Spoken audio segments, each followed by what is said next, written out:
ज्ञानतिमिरान्धस्य ज्ञानाञ्जनशलाकया चक्षुरुन्मिलितं येन तस्मै श्रीगुरवे नमः। नमः ॐ विष्णुपादाय कृष्णपृष्ठाय भूतले श्रीमते भक्तिवेदान्त स्वामिन् इति नामिने। नमस्ते सारस्वते देवे गौरवाणी प्रचारिणे निर्विशेष शून्यवादी पाश्चात्य देश तारिणे। जय श्री कृष्ण चैतन्य प्रभु नित्यानंद श्री अद्वैत गदाधर श्रीवास आदि गौर भक्तवृंद। हरे कृष्ण कृष्ण कृष्ण हरे हरे, हरे राम राम राम हरे हरे। गुरुवे गौरचंद्राय राधिकाय तदालये कृष्णाय कृष्ण भक्ताय तद्भक्ताय नमो नमः। हरे कृष्णा। आप सभी का बहुत बहुत स्वागत है इस भागवत संघ में, जिसमें हम लोग श्रीमद् भागवतम का अध्ययन करते हुए संग कर रहे हैं और भागवत को समझने का, जानने का प्रयास कर रहे हैं, जिससे हम कृष्ण भावना मृत में अग्रसर हो सकें। तो हम लोगों ने कल देखा था श्लोक संख्या 10, जिसमें सौनक आदि ऋषि सूत गोस्वामी से कह रहे हैं कि जो कलयुग के लोग हैं उनकी स्थिति क्या है, और कलयुग के लोगों की स्थिति इतनी दैन्य है। उस दैन्य स्थिति को बताते हुए कह रहे हैं, प्रायेण अल्पायुषः सभ्य कलस्मिन् युगे जनः मंद सुमंद मतयो मंद भाग्या उपाद्रुतः। कह रहे हैं कि प्रायेण अल्पायुषः, जो लोग होंगे वो सभी क्या होंगे, अल्पायु के होंगे।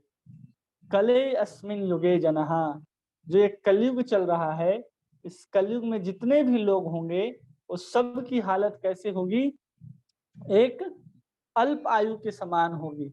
जैसे एक मच्छर होते हैं, चींटियां होती हैं, उन कितने दिन जीते हैं, घंटे भर में देखेंगे 24 घंटे में मच्छर मक्खियां आदि उनका जन्म भी होता है, उनकी संतति भी होती है और पुनः मृत्यु को प्राप्त भी कर जाते हैं। उसी प्रकार जो कलयुग के लोग हैं, उन कलयुग के लोगों की आयु जो है वो अत्यंत कम होगी। वो अल्प आयु होने के कारण हमने कुछ बताए थे, जिसमें है अपर्याप्त आहार। जो हम लोग आहार लेते हैं वो संतुलित आहार नहीं होता। दूसरा, हमारी अनियमित आदतें हैं, उन अनियमित आदतों के कारण हम सादा भोजन ग्रहण नहीं करते, इसके कारण, या फिर हम अधिक भोजन करते हैं इसके कारण, और अत्याधिक इंद्र तृप्ति के कारण हमारी क्या होती है, आयु जो है कलयुग में जो 100 वर्ष की आयु प्रदान की गई है वो आयु भी धीरे धीरे कम होने लगती है। तो इन कुछ कारण है जिसके कारण हमारी आयु जो है कलयुग में क्षीण होती है। प्रभुपाद जी बताते हैं, अगर अपने जीवन को कोई संतुलित कर ले और सादा भोजन करे तो अपनी निश्चित आयु तक जीने की संभावना उसकी बढ़ जाती है। और फिर हम लोगों ने देखा था मंदहा, आलसी। कलयुग के लोग प्रायः क्या होते हैं, आलसी होते हैं। चाहे भौतिक विषयों के प्रति आसक्ति आलसी हो, या फिर आध्यात्मिक प्रगति आत्म साक्षात्कार के प्रति आलसी हूँ, वो दोनों जगह कलयुग के जीव जो हैं वो आलसी होते हैं। और फिर कह रहे हैं मंद सुमंद मतयो मंद भाग्याहुपाद्रुतः। कह रहे सुमंद क्या है, पथ भ्रष्ट है। सुमंद मतयो मतलब उनका जो मत है, जो उनका बुद्धि जो है वो मंद नहीं है, सुमंद है। मतलब प्राय हम लोग सोचते हैं कि कलयुगी जीव बहुत बुद्धिमान है, बहुत उनके पास ज्ञान है, बहुत उनके पास वैज्ञानिक उपकरण है। हम सोचते हैं कहीं भी जा सकते हैं, चांद में जा सकते हैं, मंगल में जा सकते हैं। हम अपने अपने इतिहास को देख थे, सारे जितने भी बड़े कुबेर आदि थे उन सब के पास ऐसे विमान हुआ करते थे। विमान तो छोड़िए, जो उनके पास रथ हुआ करता था, वही रथ के रथ के ऊपर इतनी सामर्थ्य होती थी कि वो रथ ही एक लोक से दूसरे लोक तक चला जाता था। राजा दशरथ की जो रथ थी, वो रथ 10 दिशाओं में उसी से स्वर्ग भी चले जाते थे, उसी से अन्य लोक भी चले जाते थे। और आज के समय में हम थोड़ी सी वैज्ञानिक प्रगति करके अगर चांद में जाने का प्रयास करते हैं, कभी मंगल में जाने का प्रयास करते हैं, और हम उसी को सोचते हैं कि हमने बहुत प्रकार की प्रगति को कर लिया है, लेकिन हमारी मति जो है इतना मंद है कि हम पुराने अपने इतिहास को नहीं देख पा रहे हैं कि उस समय लोग ऐसे ही अन्य लोग चला जाया करते थे। कोई ब्रह्म लोग घूम करके आता था, कोई चंद्र लोग घूम करके आता था, कोई सूर्य लोग घूम करके आता था, और कई महात्माओं को, कई ऋषियों को, कई राज ऋषियों को किसी प्रकार की वैज्ञानिक रूप से बनाए गए उपकरणों की, हवाई जहाज, वायुयान की आवश्यकता भी नहीं पड़ती थी। वैसे ही एक लोक से दूसरे लोक तक चले जाया करते थे। इतनी उनके पास बुद्धि श्रेष्ठ थी, इतनी तपस्या थी उनके अंदर, इतनी साधना थी कि उस साधना के प्रयास से उन्होंने अष्ट सिद्धियां हासिल करके रखा करते थे। हर व्यक्ति के पास पहले कोई ना कोई सिद्धियां हुआ करती थी। वो कहीं भी किसी भी क्षण आ जा सकता था, सोचना नहीं पड़ता था अरे अभी हमें गाड़ी से जाना है या किससे जाना है। फिर धीरे धीरे जब युग बदलता गया, तो युग बदलते बदलते वो शक्तियां जो है, वो शुद्धता जो है लोगों के पास, वो क्षीण होती चली गई। और वो शक्तियां जैसे जैसे क्षीण होती गई, हम लोगों ने किसका सहारा लिया? हम लोगों ने जानवरों का सहारा लिया, जिसमें हम गाय, बैल, घोड़े, इन सब के सवारी करते हुए हम एक जगह से दूसरी जगह जाने लगे। और फिर धीरे धीरे थोड़ी सी प्रगति की, उस बैल से थोड़ा सा बैलगाड़ी से आगे बढ़े, तो हम लोगों ने क्या बना लिया? गाड़ियां बना ली, मोटर कार बना लिए, और सोचते हैं कि हमने बहुत प्रगति कर ली। वास्तविक प्रगति ये नहीं है कि हम एक जगह से दूसरी जगह जाने के लिए हमने इस संसाधनों का उपयोग किया। अरे इस समय से, इस कलयुग से जो समय चल रहा है, इससे पहले हम देखें तो तमाम युगों में इन तमाम साधनों की भी उपयोग होता था, लेकिन इन साधनों का उपयोग करके हम प्रकृति को इतना नुकसान नहीं पहुंचाते। आज चाहे मोटर गाड़ी चलता हो, चाहे रेलगाड़ी चलता हो, चाहे हवाई जहाज चलता हो, इन सब के चलने से, उड़ने से, बनने से जो प्रकृति को नुकसान होता है, वो पहले जो वायुयान बनते थे, जिस साधना के साथ, जिस सिद्धि के साथ व्यक्ति एक स्थान से दूसरे स्थान तक जाया करता था, वो आज से कहीं श्रेष्ठ थे। आज हमें गाड़ी लेना है तो गाड़ी रखने की, पार्क करने के लिए जगह भी चाहिए, और पहले इंसान के ही अंदर इतनी शक्तियां होती थी कि एक स्थान से दूसरे स्थान तक चला जाया करता था। और हम उसको कहते हैं प्रगति। इसी को कह रहे सुमंद मतयो, हमारी मति जो है एकदम मंद है। दूसरा देखेंगे कि हम पुराने जमाने में जब भोजन किया करते थे, तो हमारे यहाँ सोने के पात्र होते थे, चांदी के पात्र होते थे, बड़े बड़े पीतल और तांबा के बर्तन दिखाई दिया करते थे घरों में। और वही धीरे धीरे अब क्या हुआ, स्टील के प्लेटों में बदल गया, और वही धीरे धीरे आजकल वो प्लास्टिक के कचड़े के प्लेट में बदलता गया। और हम सोच रहे हैं कि हम विकास कर रहे हैं। हम विकास की जो अपने मानक को हम जो मान करके बैठे हैं कि हाँ विकास का यही मानक है कि लोग सोने चांदी के प्लेट से खाते खाते धीरे धीरे प्लास्टिक के और पत्तलों में खाने लग गए, उसको हम लोग प्रगति मानते हैं। और हम लोग सोचते हैं हम लोग बहुत बुद्धिमान हो गए कि देखो हमने सोने चांदी को छोड़ दिया। अरे इतने बुद्धिमान है ही नहीं हम, क्योंकि कलयुग के जीव हैं, उपराय क्या रहेंगे? सुमंद मतयो। उनकी मति जो है मंद नहीं, सुमंद होगी, चलेगी नहीं। जैसे घड़ी चलती है ना, टिक टिक टिक, वैसे हमारी मति चलती है कलयुग में। बहुत कुछ जान करके, बहुत कुछ समझ करके हम लोग उस चीज को अपने जीवन में उतार नहीं पाते। हम देखते हैं कि सामने गलत हो रहा है, हम जानते हैं कि ये गलत है, लेकिन हमारी मति जो, हमारी बुद्धि जो है, वहां पर बिल्कुल काम नहीं करती कि हमें क्या करना चाहिए। कोई भी कहे कि हमें, हमारे पास बहुत बुद्धि, अरे आपके पास बहुत बुद्धि है तो आप भजन में क्यों नहीं लग गए? जो सब श्रेष्ठ बुद्धिमान होता है वो भगवान के भजन में लग जाता है। कहते हैं ना कि नव योगेश्वर संवाद में कहते हैं, यज्ञ संकीर्तन है प्राय यजंती ही सुमेधसा। सुमेधसा यहाँ पर कहा जा रहा है सुमंद मतयो, और वहां पर कहा जा रहा है सुमेधसा। मतलब जो भगवान, जो बहुत बुद्धिमान होंगे, वो जन क्या करेंगे? चैतन्य महाप्रभु के पास सदों के साथ हरे कृष्ण महामंत्र का कीर्तन करेंगे, वही सबसे बुद्धिमान होंगे कलयुग में। अगर हम लोग सही में भगवान का नाम लेते हैं, हरे कृष्ण महामंत्र जपते हैं, तो हमें समझना चाहिए कि हम क्या कर रहे हैं? हम सब बुद्धिमान हैं। यजंती ही सुमेधसहा, जो संकीर्तन के द्वारा भगवान कृष्ण का यजन करता है वही कलयुग में सुमेधसा है, बहुत बुद्धिमान है। और अन्य जो सभी लोग हैं जो कर्म कांड में लगे हुए हैं, उपासना कांड में लगे हुए हैं, ज्ञान में लगे हुए हैं, तथा कथित योगों में लगे हुए हैं कि हम इसके माध्यम से भगवान का साक्षात्कार कर लेंगे, या भगवान को छोड़ करके अतिरिक्त भगवान के ही माध्यम से जो संसाधनों को जुटाने में लगे हैं, भौतिक इंद्रियों को तृप्त करने में लगे हैं, उनको हम कभी बुद्धिमान नहीं कहेंगे। उनके लिए कहा जा रहा है सुमंद मतयो, उनकी बुद्धि जो है अत्यंत मंद है। इसलिए इन सब कामनाओं को छोड़ करके कलयुग में हम लोगों को केवल और केवल मनुष्य शरीर प्राप्त हुआ है। तो इसलिए प्राप्त हुआ है कि हम भगवान कृष्ण का भजन कर सकें। हम भगवान कृष्ण के भजन के अलावा और कोई कार्य करते हैं तो समझना चाहिए कि कलयुग ने हमारी बुद्धि को हर लिया है, हमें सुमंद मति कर दिया है, हम सुमेधसा नहीं रहे। तो उसी को समझाते हुए प्रभुपाद जी लिखते हैं तात्पर्य में, इस युग में मनुष्य न केवल विभिन्न राजनीतिक वर्गों तथा दलों के शिकार हैं, अपितु विभिन्न प्रकार के इंद्र तृप्ति करने वाले आकर्षणों से भी ग्रस्त हैं, जैसे कि सिनेमा, खेलकूद, जुआ, क्लब, सांसारिक पुस्तकालय, बुरी संगति, धूम्रपान, मदिरा, छलावा, चोरी, मनमुटाव इत्यादि। इतने सारे चीजों का नाम यहाँ प्रभुपाद जी उदाहरण के रूप में देते हैं कि हम सिर्फ राजनीतिक वर्गों द्वारा नहीं ठगे गए हैं कि राजनीति हमें कहती है कि हम आपको ये सुविधा देंगे, ये सुविधा देंगे, आपके शहर को ऐसा बना देंगे, ऐसा वातावरण होगा, ऐसी सड़कें होंगी, उनके द्वारा ही नहीं ठगे जाते।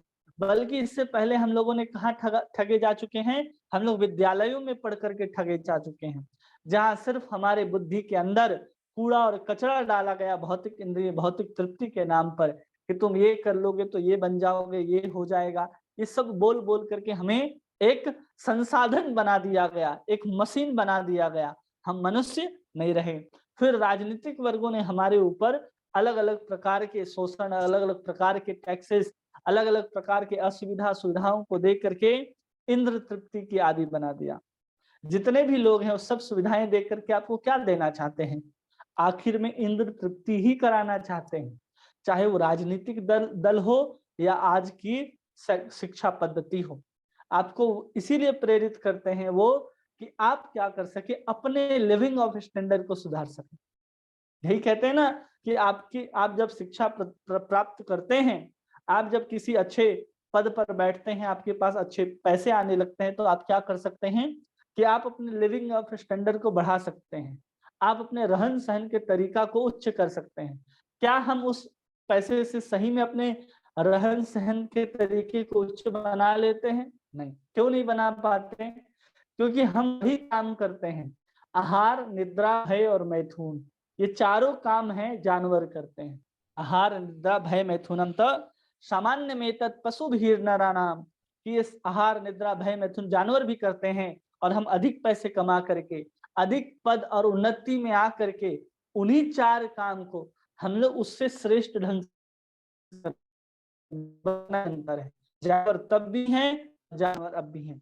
जानवर सड़कों पर खाता है घूम घूम करके, हम अपने डाइनिंग टेबल में सुंदर भोजन को सजा करके खाते हैं। आहार, निद्रा, सड़क पर कहीं भी सो रहे हैं जानवर, और हम लोग निद्रा कहाँ करते हैं, ऊंचे ऊंचे बिल्डिंगों में बैठकर आराम से डनलप गद्दे पर सोते हैं। निद्रा। भय, भय उनको भी है तो उनके पास अपनी रक्षा करने के लिए नाखून है, उनके दांत हैं, उनका जो क्रोध है दिखाने के लिए, भौंकने के लिए, घुर्राने के लिए, जिससे वो अपनी रक्षा करते हैं। हम लोग जहाँ रहते हैं वहां पर तमाम गार्ड्स को लगा करके रखते हैं।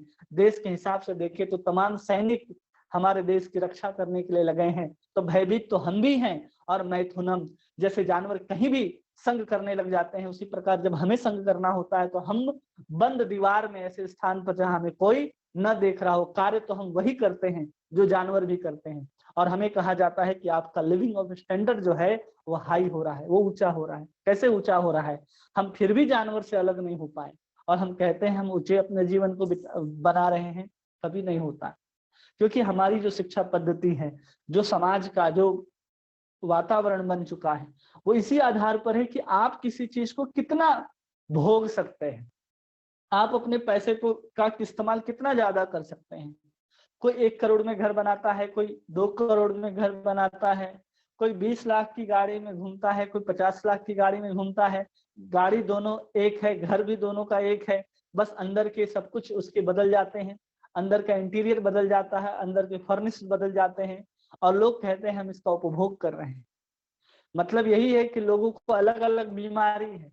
एक है कि हाँ, छोटा सा बीपी की दवा खा रहा है, तो कोई शुगर की दवाई खा रहा है और कोई कैंसर की दवा खा रहा है सब बीमार ही, सब करना चाहते हैं उपभोग ही, लेकिन उपभोग कोई कर नहीं पा रहा है, क्योंकि एक दूसरे के प्रति यहाँ पर स्पर्धा लगी हुई है कि हम तुमसे ज्यादा भोग कर सकते हैं, हम तुमसे ज्यादा पैसे कमा सकते हैं, हम तुमसे ज्यादा सुख सुविधा जुटा सकते हैं।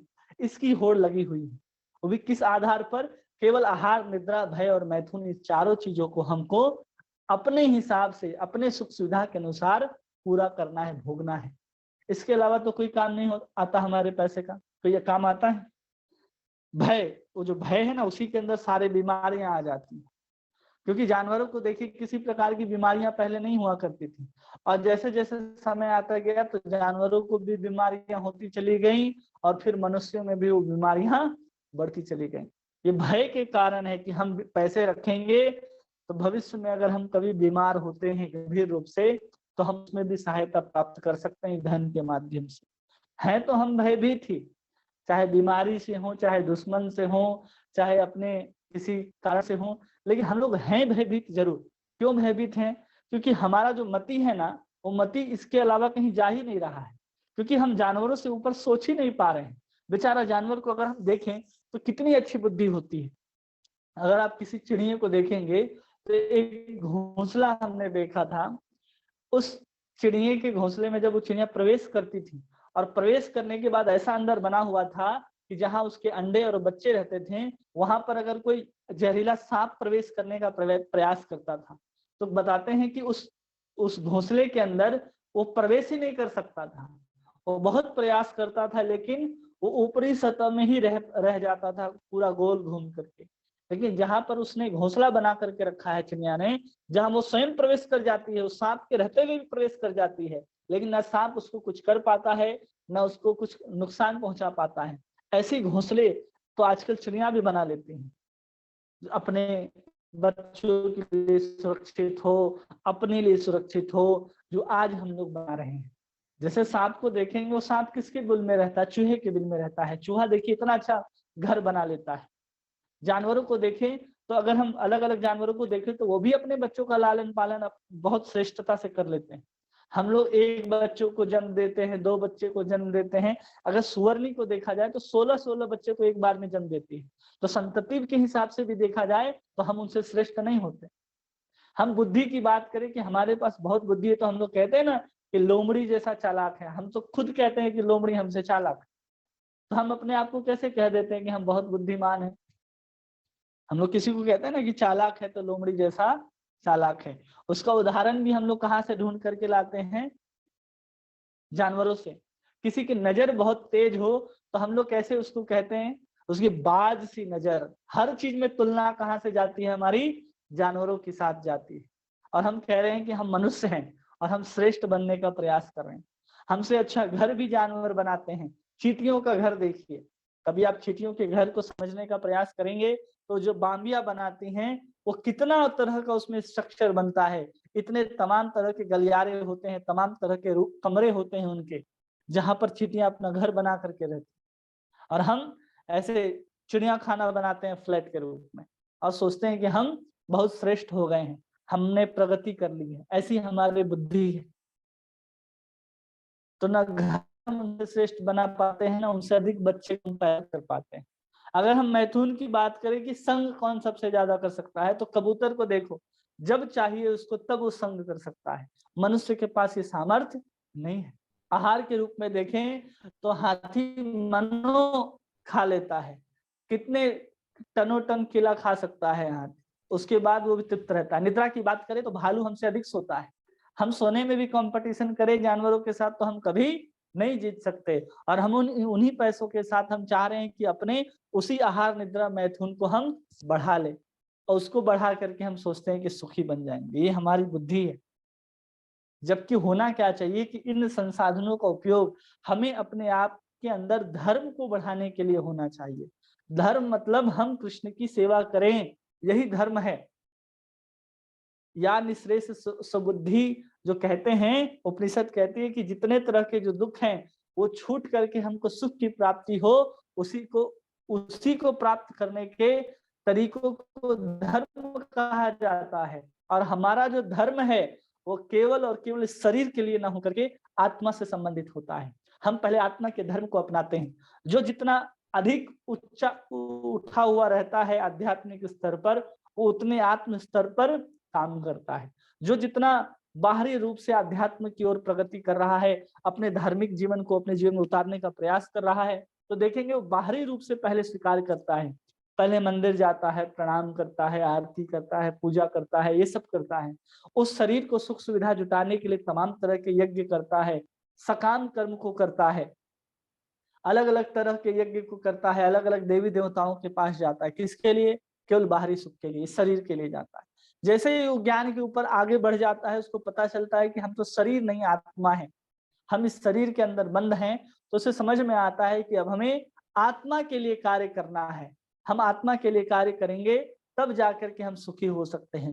जो व्यक्ति आत्मा के लिए फिर काम करने लग जाता है, तो समझना चाहिए कि अब वास्तविक धर्म में आ गया है। क्यों? क्योंकि शरीर के लिए जो हम धर्म का पालन करेंगे, शरीर समाप्त होते ही वो धर्म भी समाप्त हो जाएगा। जैसे ही आत्मा के ऊपर हम अपने काम को करने लगेंगे, आत्मा तो अमर है, और आत्मा के द्वारा जो किया जाएगा, आत्मा के लिए जो किया जाएगा, वो धर्म कभी समाप्त होने वाला नहीं है। क्यों? क्योंकि ना आत्मा कभी समाप्त होगी तो उसका धर्म भी कभी समाप्त नहीं होगा। इसलिए हम लोगों को क्या करना है कि अपने जीवन में केवल और केवल हम लोगों को धर्म को अपनाना है। इन आहार निद्रा भय मैथुन को में हम लोग अपनी मति को लगाए हुए हैं। हम अपने बुद्धि को इंद्र तृप्ति में लगाए हुए हैं कि हम अपने इंद्र तृप्ति को कैसे और बढ़ा सकें। उसके लिए तमाम तरह की सुविधाएं, तमाम तरह के वैज्ञानिक उपकरण बनाए जा रहे हैं हमारे लिए, क्योंकि हम लोग आसानी से इंद्रियों को तृप्त कर सके, भोग कर सके। अधिक गर्मी लग रहा है तो तुरंत एसी चला सके। पहले पंखे हुआ करते थे, अब एसी आ गया। अभी कहीं जाना है तो उसके लिए पैदल जाना है, अब गाड़ियां आ गई। ऐसे तमाम तरह की सुविधाएं जो हैं और सिर्फ इंद्र तृप्ति के लिए हैं। उसका उदाहरण दे रहे हैं प्रभुपाद जी, सिनेमा। सबसे पहला उदाहरण देते हैं प्रभुपाद जी, सिनेमा। और इंद्र तृप्ति करने के आकर्षणों से ग्रस्त हैं। क्यों ग्रस्त हैं? तो कहा जाता है कि जो जितना दुखी होगा संसार में, या फिर संसार में समाज या संसार जितना दुखी होता जाएगा, उतना ज्यादा मनोरंजन के साधन को ढूंढता चला जाएगा। जिस समाज में, जिस संसार में, जिस देश में मनोरंजन के साधन अधिक हैं, वहां पर लोग अधिक दुखी हैं। इस बात को समझना है। हम लोगों को लगता है अरे इनके पास तो सिनेमा है, पब है, क्लब है, और क्या क्या क्या होता है, सफारी और क्या क्या होता है। वो सब इंद्र तृप्ति के साधन उन्होंने जुटा करके रखे हैं। और हमें लगता है कि ये समाज जो है, ये देश जो है, तो बहुत आनंद में रहता है। क्यों? इसके पास मनोरंजन के बहुत साधन नहीं। जिसके पास जितना अधिक मनोरंजन का साधन है, वो उतना अधिक दुखी है। और जब इंसान और दुखी होता जाएगा, तो उतने ही अलग अलग प्रकार के मनोरंजन के साधनों को अपने जीवन में ढूंढता चला जाएगा और उतने साधनों को जुटाता चला जाएगा। कैसे? जब हम पहले देखें, अगर हमेशा पहले से तुलना इसलिए की जा रही है क्योंकि पहले के वातावरण और पहले के लोग ज्यादा सुखी थे, इसलिए हम बार बार पहले के समय से तुलना कर रहे हैं।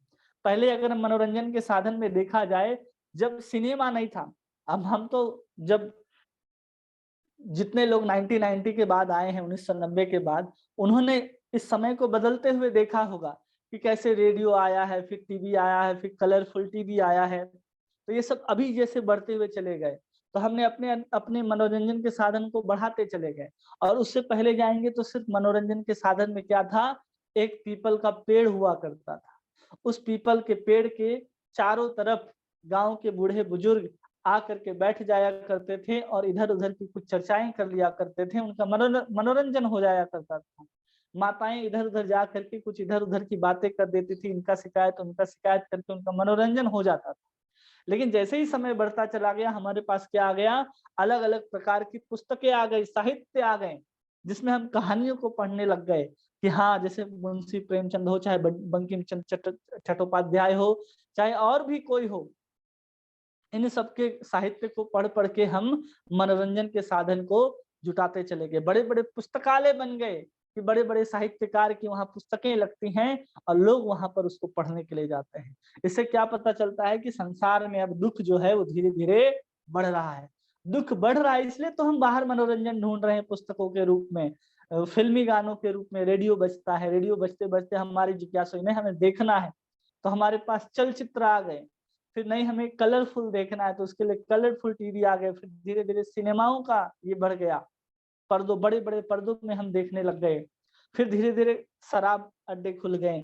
उस शराब अड्डे में सिर्फ और सिर्फ शराब पी करके नहीं काम चलता था, तो वहां नाचने वालों को उन्होंने बुला लिया।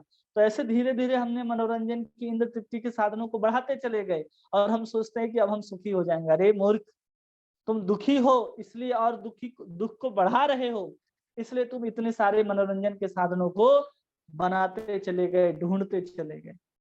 मनोरंजन के साधन अपने जीवन में जितने कम होंगे उतने ज्यादा हम सुखी हो सकते हैं। आज हमारे हाथ में ही मोबाइल है, दिन भर हम लगे रहते हैं, हर 5 मिनट में हम मोबाइल को निकाल करके देखते हैं कि कुछ आया हो, कुछ नए पोस्ट आए हो, कुछ नए रील्स बने हो। ये हम लोग देखने का प्रयास करते हैं। क्यों? क्योंकि हम लोग और दुखी होते जा रहे हैं। देखिए, जो मनोरंजन के संसाधन से जितना दूर है वो व्यक्ति उतना सुखी है। बहुत सारे ऐसे गांव हैं जहां आज भी इंटरनेट नहीं है, आज भी आज की तमाम जो सुविधाएं उनके पास नहीं है, फिर भी उनके पास देखिए करने के लिए ढेरों काम है और उन सभी कामों को करके वो लोग बहुत सुखी हैं आज के समय में। क्यों सुखी हैं? क्योंकि उनके पास मनोरंजन के लिए केवल अध्यात्म है, मंदिर है, अपने बूढ़े बुजुर्ग हैं, खेती है, बाड़ी है, प्रकृति है उनके पास, इसलिए वो सुखी हैं। और हम लोग उन सब को छोड़ करके जब हमारे पास कुछ बचा नहीं कि हम अंदर से कैसे सुखी हो, तो हम बाहर से अपने आप को सुखी करने के लिए इन तमाम मनोरंजन के साधनों को ढूंढ लेते हैं। उसी को प्रभुपाद जी कह रहे हैं, जैसे सिनेमा हो, खेल कूद हो, जुआ हो, क्लब हो, पुस्तकालय हो, बुरी संगति हो, धूम्रपान हो, मदिरापान हो, छलावा हो, चोरी हो, मन मुटाव हो, ये सब हमारा क्या है? इंद्र तृप्ति का कारण है।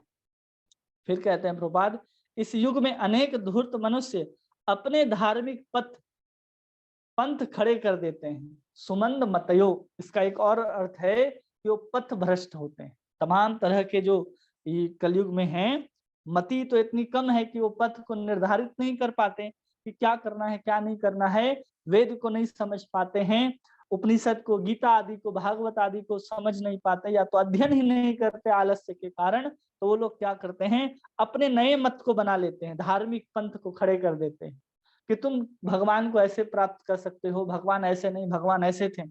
कल हमने YouTube में एक वीडियो देखा, उसमें एक महिला है, वो बता रही है कि हम गोलोक वृंदावन में भगवान का दर्शन करके वापस आए।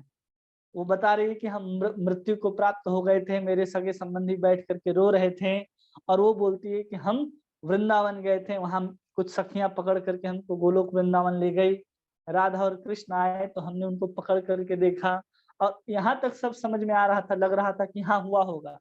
जैसे ही उसने कहा कि कृष्ण हमारे और तुम्हारे जैसे ही दिखते हैं, ना वो काले हैं, ना सांवरे हैं, ना नीले हैं, हमने समझ लिया कि ये कहीं और गई थी सपने में और वहां से उसको घूम करके लाया गया है। यमराज कुछ और दिखा करके इसको लेकर के आए, ये गोलोक वृंदावन नहीं गई थी। तो ऐसे ऐसे लोग सपने में देख करके आते हैं और मंत्र अपने पंथ को खड़ा कर देते हैं कि भगवान तो ऐसे हैं, भगवान तो वैसे हैं। अब कई लोग कहते हैं कि भगवान निराकार हैं, हम भी निराकार हैं, इस तरह की जो बातों को करते हैं। या फिर लोग कहते हैं कि हरे कृष्ण महामंत्र को जपने के अलावा और कोई मंत्र है उसको जप लो। या फिर कुछ कहते हैं कि भगवान का नाम ही सब कुछ नहीं है, ये हमें आलसी बना रहा है, हमें कर्म से दूर कर रहा है। कुछ लोग ऐसे भी कहते हैं। कुछ लोग कहते हैं नहीं, यज्ञ ही करना चाहिए। कुछ लोग कहते हैं ध्यान ही करना चाहिए। तो इस तरह के अलग अलग पंथ हैं और उसमें लोग पथ भ्रष्ट हो जाते हैं। इतने तमाम तरह के जो संस्थाएं खुली हुई हैं पूरी की पूरी दुनिया में, वो संस्था हमें क्या कर रही हैं? केवल और केवल पथ भ्रष्ट कर रही हैं, वास्तविक धर्म से हमें हटा रही हैं, हमें वहां से गिराने का प्रयास कर रही हैं। हम तो कई घंटों घंटों में देखेंगे, सालों सालों में नए नए भगवान आते चले जाते हैं, जबकि वास्तव में भगवान राम कृष्ण नारायण के अलावा कोई है ही नहीं। फिर भी हम किसी को भी भगवान बनाते चले जाते हैं, चाहे वो किसी प्रकार का कोई अघोरी हो, चाहे वो तांत्रिक हो, उसको हम भगवान बना देते हैं। जैसे आजकल चलता है ना कि साईं बाबा को भी हम लोग भगवान मानते हैं, जबकि वो भगवान है ही नहीं। एक फकीर हो सकते हैं लेकिन वो भगवान नहीं है। भगवान तो केवल कृष्ण है, केवल राम है, केवल नारायण है। तो ये सब अलग अलग लोगों को भगवान मान करके उनकी पूजा उपासना करते हैं। हमारी बुद्धि ये भी निर्णय नहीं कर पा रही कि भगवान कौन है। एक बार क्या हुआ कि भारत में एक अंग्रेज आए, बहुत सारे अंग्रेज आए हमारे यहाँ शासन करने के लिए। तो एक अंग्रेज आया तो देखा कि यहाँ पर भारत में अलग अलग मंदिरें हैं। कहीं भगवान शंकर की पूजा हो रही है, कहीं कहीं माँ दुर्गा की पूजा हो रही है, कहीं माँ काली की पूजा हो रही है, कहीं हनुमान जी बैठे हैं, कहीं मंदिर में राम दरबार लगा हुआ है, कहीं भगवान कृष्ण की पूजा हो रही है। तो ऐसे उन्होंने अलग अलग देवी देवताओं को देखा। तो उसको लगा यार इतने सारे देवी देवता हैं। अब उसने निर्णय करने के लिए सोचा कि इसमें भगवान कौन हो सकते हैं। एक अंग्रेज सोच रहा है, सोच लीजिए, भारत का व्यक्ति ने, एक अंग्रेज आकर के विचार किया, इतने सारे इनके भगवान हैं, इसमें वास्तविक भगवान कौन है, क्योंकि भगवान तो एक ही हो सकता है इनमें से। तो उसने एक बुद्धिमान व्यक्ति को बुलाया और उसने पूछा कि ये बताओ कि इन सब में भगवान कौन है, इनमें से भगवान कौन है। तो विचार करते हुए बताता है कि देखो, तो सबसे पहले दुर्गा जी के मंदिर में गया, देखा कि उनके पास 10 हाथ हैं और 10 हाथों में अलग अलग आयुध हैं। किसी में त्रिशूल है, किसी में भाला है, किसी में मोर है, किसी में पुस्तक है, किसी में माला है। ऐसे 10 हाथों में 10 आयुध धारण करके रखी है माँ दुर्गा। तो अंग्रेज ने कहा इनको लगता है किसी ने किसी कार्य में लगा करके रखा है, तभी जा करके इनके पास इतने सारे संसाधन है। हाँ ठीक है। अब दुर्गा जी के पास बाद वो जाते हैं भगवान शंकर के पास। अब शंकर भगवान जी की मूर्ति देखते हैं तो वहां देखते हैं कि भगवान शंकर जो हैं आंख बंद करके, अर्ध आंख, आधी आंख बंद है, आधी खुली है, और उससे भगवान ध्यान में बैठे हैं। वो अंग्रेज बोलता है देखो ये किसी का ध्यान कर रहे हैं भगवान शंकर, मतलब इनसे भी ऊपर कोई है जिनका ये ध्यान करते हैं। फिर वो गए और दूसरे मंदिर में देखें, वहां पर भगवान कृष्ण जो है आराम से एक पेड़ के नीचे बांसुरी बजा रहे थे। तो अंग्रेज क्या बोलता है, देखो बाकी सब कुछ ना कुछ कार्य कर रहे हैं, लेकिन ये भगवान कृष्ण जो है वो आराम से बांसुरी बजाते हुए आनंद ले रहे हैं। मतलब यही भगवान है, यही सबको अपने अपने काम में लगा रखा है। इस बुद्धि से उस अंग्रेज ने भी समझ लिया कि भगवान कौन है, लेकिन हम लोगों को ये समझ में नहीं आया कि भगवान कौन है। ऐसी हमारी मति है कलयुग में। इसलिए यहाँ पर क्या है, सुमंद मतयो, हमारी बुद्धि जो है वो मति एकदम कम है, और हम अलग अलग जो किसी शास्त्र पर आधारित नहीं होता है, ऐसे धर्म और पंथ को हम लोग सही मान लेते हैं कि हाँ यही धर्म और पंथ जो है वो सही है। वास्तव में जो शास्त्र के ऊपर आधारित ना हो, ना वो धर्म है ना वो पंथ है, चाहे वो कोई भी हो, चाहे वो सनातन धर्म का कोई पार्ट क्यों ना हो। जैसे धर्म, जैसे जैन धर्म को देखेंगे जो हमारे ही सनातन धर्म का हिस्सा है, जैसे बौद्ध को देखेंगे जो हमारे ही सनातन धर्म का हिस्सा है, लेकिन वास्तविक में वो धर्म नहीं माना जाएगा। क्यों? क्योंकि उसमें आत्मा का वास्तविक उत्थान नहीं होता। केवल आप ब्रह्म को प्राप्त करना, निर्वाण को प्राप्त करना, ये हमारा लक्ष्य नहीं है। निर्वाण को प्राप्त करके क्या होगा, उस मुक्ति में कितना सुख है। आप निद्रा में जैसे रहते हैं तो निद्रा में कितना सुख मिलता है, उतना ही सुख मुक्ति में है। क्या हम भगवान को प्राप्त करके उतना ही सुख ही प्राप्त कर लेंगे? तो उससे अच्छा है कि हम ऐसी दवाई को क्यों न बना ले जिसको खाएं और 100 साल तक सोए रहें, परम आनंद में रहेंगे। इसलिए उस निर्वाणों की अपेक्षा भगवान की सेवा, भगवान की भक्ति जो है वो बहुत श्रेष्ठ है और बहुत उत्तम है। और वो सब होने चाहिए शास्त्र के ऊपर आधारित। जितने भी धर्म हो, जितने भी पंथ हो, संस्था हो, किसी भी संस्था से जुड़े तो पूछना चाहिए कि आपका जो ये संस्था है वो किस ग्रंथ पर आधारित है, आप किस ग्रंथ की शिक्षा के ऊपर चलते हैं। जैसे हमारी जो संस्था है, हमारा जो संप्रदाय है, वो संप्रदाय में सबसे महत्वपूर्ण ग्रंथ क्या है? हमारा श्रीमद् भागवतम, भगवत गीता और गोविंद भाष्य, वेदांत सूत्र के ऊपर जो टीका है हमारे संप्रदाय में, वो आधार है। और मूल ग्रंथ क्या है हमारा? भागवतम, जिसके आधार पर हम अपने जीवन में भक्ति को धारण करते हैं। और जब चैतन्य महाप्रभु ने इसी परंपरा में आकर के गौड़ीय संप्रदाय इसको बनाया, तब हमारा एक और मुख्य ग्रंथ इसमें जुट गया जिसको कहते हैं चैतन्य चरितामृत। तो जिसके आधार पर हम अपने जीवन में भक्ति को करते हैं, साधन को करते हुए आत्म साक्षात्कार साक्षात्कार, भगवत साक्षात्कार, भगवत प्रेम तक की स्थिति को प्राप्त करते हैं, वो सब इन ग्रंथों पर, इन शास्त्रों पर और आचार्यों के ऊपर आधारित है। सबसे पहले अगर हम किसी धर्म को, किसी पंथ पर चलना चाहे तो हमें क्या ध्यान रखना चाहिए? सबसे पहला कि वैदिक है कि नहीं, सबसे पहला चीज देखना है वैदिक है कि नहीं। उसको आज के समय में हम अप्लाई करते ही नहीं, उस नियमों को हम अपने अपने आज के समय में व्यवहारिक बना पाते हैं या नहीं बना पाते। अगर वो व्यवहारिक है तो तीसरा देखना चाहिए आज के वर्तमान में या पहले उसी पर चल करके कितनों ने भगवान को प्राप्त किया है, तीसरा। और आज के समय में कितने लोग हैं जो इसको कर रहे हैं और जिन्होंने अच्छी स्थिति को प्राप्त कर लिया है। मतलब हमारे सामने प्रत्यक्ष उदाहरण भी होने चाहिए, तब जाकर के हम उस पंथ को चुन सकते हैं, उस पंथ में जा सकते हैं। क्या चीज होने चाहिए? 4 चीज। सबसे पहला कि वो वैदिक होना चाहिए, फिर उसमें कई आचार्य चल करके अपने पथ को प्राप्त किए हों, वो आज के समय में भी पूर्ण व्यवहारिक हो, और आज के समय में भी उन वैदिक पंथ पर, उन आचार्यों के चरण चिन्हों पर चल करके कुछ महात्मा अपनी अच्छी स्थिति को प्राप्त कर रहे हों। अगर ये 4 आधार नहीं दिखते किसी भी वैदिक परंपरा में, किसी भी शास्त्र में, तो हमें उसमें ज्वाइन नहीं होना चाहिए, उस परंपरा को फॉलो नहीं करना चाहिए, क्योंकि हम उस परंपरा को फॉलो करके नहीं पहुंच सकते। क्यों? क्योंकि वैदिक आधार ही नहीं है, किसी ने आज तक चल करके प्राप्ति ही नहीं की है, वो व्यवहारिक ही नहीं मालूम होता, और आज जो लोग उसकी अभ्यास कर रहे हैं उनकी स्थिति अच्छी नहीं है। अच्छी स्थिति होनी चाहिए।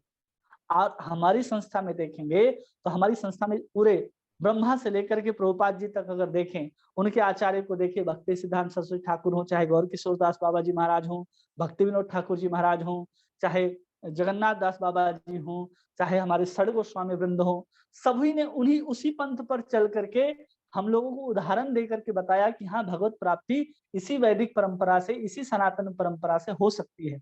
जो चैतन्य महाप्रभु का अवदान है कि हम राधा कृष्ण के उस प्रेम को, कौन सा प्रेम?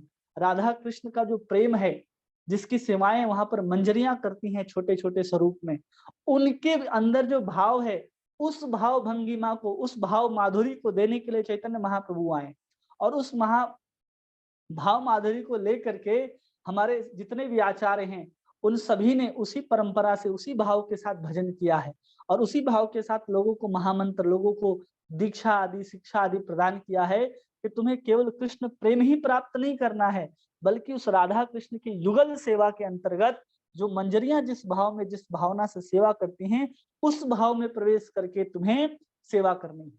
जो चरम है, इसके पहले किसी का अवदान नहीं हुआ चैतन्य महाप्रभु से पूर्व। तो इन सब को देखते हुए हम देखते हैं कि बहुत सारे लोग हैं जो इस परंपरा में जुड़ करके इस पद्धति को प्राप्त किए हैं, उस परम पद को प्राप्त किए हैं, और आज भी लाखों लोग हैं जो इस परंपरा का पालन कर रहे हैं, जो हमारे सामने दृश्यमान है। तो हम इसको छोड़ करके कहीं और क्यों जाएंगे? जो चाहिए सबसे श्रेष्ठ वस्तु यहीं पर है, हमारे चैतन्य महाप्रभु का ही अवदान है, और किसी का अवदान नहीं है। ये चीज किसी भी संप्रदाय में चले जाएंगे, हम अपने संप्रदाय का बड़ाई नहीं कर रहे, लेकिन केवल और केवल यही सत्य है कि अगर हमें नित्य निवृत्त निकुंज में जहाँ राधा और कृष्ण नित्य विहार करते हैं, जहाँ पर सखियों को भी जाने की अनुमति नहीं है, वहां पर मंजरियां बेरोक टोक आ जा सकती हैं। उस भाव को, उस सेवा को प्रदान करने के लिए हमारे चैतन्य महाप्रभु ने स्वयं आकर के अवदान दिया है। उसको प्राप्त करना है, उससे श्रेष्ठ आनंद और कहीं नहीं है, और उसको प्राप्त करने के लिए केवल और केवल महामंत्र है और हमारी परंपरा है। उसको करते हुए हम देख रहे हैं कि प्रैक्टिकल है सब कुछ, कि हमारे आचार्य आज भी, प्रभुपाद जी और भी कितने सारे आचार्य हैं आज के समय में, जो इसका अभ्यास करते हुए उस पद को प्राप्त भी कर रहे हैं। उसका पालन करना चाहिए। इसलिए कह रहे हैं मंद सुमंद मतयो, हमारी जो बुद्धि पथ भ्रष्ट हो जाती है कलयुग के समय में, हमें अपने को जीवन में पथभ्रष्ट नहीं होना है, तो हमें इन 4 चीजों को ध्यान रखते हुए किसी भी परंपरा में, किसी भी पंथ में जुड़ना चाहिए और बढ़ना चाहिए। फिर कह रहे हैं ऐसे मनुष्य जो इंद्र तृप्ति के व्यसनी हैं, ऐसी संस्थाओं के प्रति आकृष्ट होते हैं। जिनको आत्म साक्षात्कार से कोई लेना देना नहीं है, वैसे संस्थाओं के साथ जुड़ जाते हैं जहां इंद्र तृप्ति ही उनका मूल होता है, जहां तरह तरह के केवल अलग अलग घूमना, अलग अलग ही होता है। और हमारे संस्था में हर क्षण देखिए उत्सव होता है, हर क्षण किसी न किसी का आविर्भाव है, तिरोभाव है, कोई ना कोई उत्सव हो रहा है, कभी नौका विहार हो रहा है, कभी पुष्प महोत्सव हो रहा है, अलग अलग प्रकार के, कभी जन्माष्टमी, कभी गौर पूर्णिमा, और हम लोग जहाँ घूमने भी जाते हैं वहाँ भगवान की लीला स्थलियां होती हैं। हमारा मनोरंजन जो है वो उनसे भिन्न होता है। हम मनोरंजन इसलिए करते हैं क्योंकि अपने मनोरंजन के माध्यम से हम कृष्ण की ओर और आकर्षित हो सके, जिसमें हमारा मनोरंजन कम, मनोमंथन ज्यादा होता है। और बाकी जगह मनोमंथन तो कम, मनोरंजन ही ज्यादा होता है। हम नाचते भी हैं तो कितने उत्साह के साथ नाचते हैं हरे कृष्ण महामंत्र के कीर्तन में। उसमें हमें क्या होता है, हमारी आत्मा की शुद्धि होती है, जो पूर्ण रूप से वैदिक है। भगवान कहते हैं जो मेरे विग्रह के सामने या मेरे सामने कोई अगर कीर्तन में नाचता है तो भगवान कहते हैं मैं उसके हाथों बिक जाता हूँ। इसलिए हम लोग नाचते हैं। इसलिए नहीं नाचते कि हम लोग को कुछ अपनी इंद्रियों की तृप्ति करनी है। भक्ति सिद्धांत सरस्वती ठाकुर तो यहाँ तक कहते थे कि जो भजन, जो ट्यून गाने में तुम्हें मजा आ रहा है, मतलब तुम क्या कर रहे हो, इंद्रिय तृप्ति कर रहे हो। इससे अच्छा है कि तुम एक ही ट्यून गाओ, भले तुम्हें आनंद आए या ना आए। कई बार हम लोग कहते हैं ना, भगवान के सामने बैठते हैं और हम सोचते यही भजन गाएंगे, क्यों, हमें पसंद है। भजहूं रे मन श्री नंद नंदन अभय चरणारविंद, या फिर हम लोग गाते हैं राधा कृष्ण प्राण मोरा युगल किशोर। तो ये सब भजन हम लोग कब गाने लग जाते हैं, हमें अच्छा लगने लगता है तो गाते हैं। हमें अच्छा लग रहा है और हम गा रहे हैं तो समझिए हम अभी भी इंद्र तृप्ति के स्तर तक ही हैं। जो भगवान को पसंद आ रहा है वो गीतों को गाने का प्रयास करना चाहिए। भगवान को स्वयं बताते हैं क्या पसंद है। जैसे भगवान को क्या पसंद है, गीत गोविंद। गीत गोविंद जब भगवान के सामने कोई बैठ करके गाता है तो कहते हैं जब कोई गीत गोविंद का पाठ करे तो अपने सामने एक आसन बिछा ले, ताकि भगवान वहां आकर के बैठ करके सुने। और भगवान सही में आकर के सुनते हैं। धीर समीरे यमुना तीरे वंशी वदन वनवाली, ऐसे बहुत सुंदर सुंदर उसमें संस्कृत में और हिंदी में लिखे गए पद हैं जिसको हम लोगों को गाना चाहिए। जो उड़ीसा के भक्त है ना, वो सबको पता होगा कि गीत गोविंद क्या चीज है। जगन्नाथ जी उनसे कितने कितने आकर्षित होते हैं।